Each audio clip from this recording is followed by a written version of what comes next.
Oh my gosh, kumusta na kaya ang ating Prinsesa Rina? Hala! Bagong update kay Rina. Hello everyone, kumusta po? Sobrang namimiss ko po kayong lahat na aking mga taga-suporta. Pero bago po tayo magpatuloy, mega love shoutout po sa inyong lahat. Humihingi po ako ng paumanhin sa hindi madalas na pag-upload dahil nga sa sobra po akong busy ngayon guys. At ito medyo maluwang na po tayo ngayon, kaya ito may bagong update po tayo sa ating Prinsesa Rina. Kumusta na nga pala kaya siya? Maayos ba kaya siya? Nakapag-aral ba siya? O kaya napa-check up na nga ba siya? At tuloy-tuloy pa ba ang kanyang pag-inom ng mga food supplements?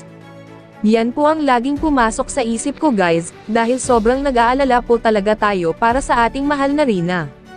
Bagamat hindi natin siya kadugo, o kamag-anak man, pero yung totoong pag-aalala at totoong pagmamahal ay nandito sa atin guys na mga taga-suporta sa ating mahal na Rina.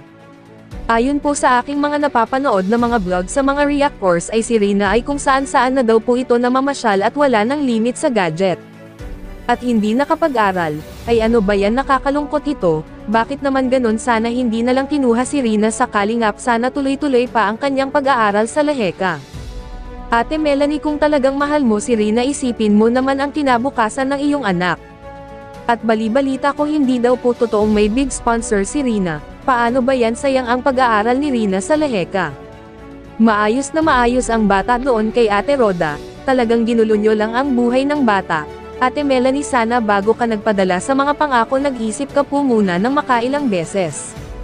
Di mo ba naisip na kung walang Kalingap team na tumulong sa anak mo noon, siguro nananatili pa din si Rina na hindi makausap ng maayos. Ang daming panahon na sinakripisyon ng Team Kalingap sa anak mo, tapos sa isang iglap lang nasilaw ka na sa kung ano-anong mga ipinangako sa'yo. Ang nasa isip ko ngayon, paano na ang kinabukasan ng bata? Patuloy nyo pa din ba siyang pinapainom ng mga food supplements, para maging maayos, at hindi nyo ba siya pinapakain ng mga bawal sa kanya? At sana naging katulad sa pag-aalaga ni Ate Roda, ang pag-aalaga nyo ngayon kay Rina. Sa mundong ito minsan lang tayo makatagpo ng totoong may puso at totoong may malasakit sa kapwa. Ayun ay nakita ko kay Ate Roda, kaso kung sino pa ang totoong may malasakit sa kapwa, siya pa ang naging masama sa dulo. Kaya dalangin ko nawa ay kahit saan ka man makarating, aming prinsesa, sana ay lagi kang samahan ng Panginoon at gabayan, na sana kung hindi ka man makabalik kay Mama Roda mo, ay sana makatagpo ka pa rin ng katulad kay Mama Roda mo. Alam ko sobrang nasaktan si Mama Roda mo sa bigla mong pagkawala sa piling niya, pero nagpakatatag lang siya, hindi man niya pinakita sa social media na nasaktan siya, pero ramdam ko yon.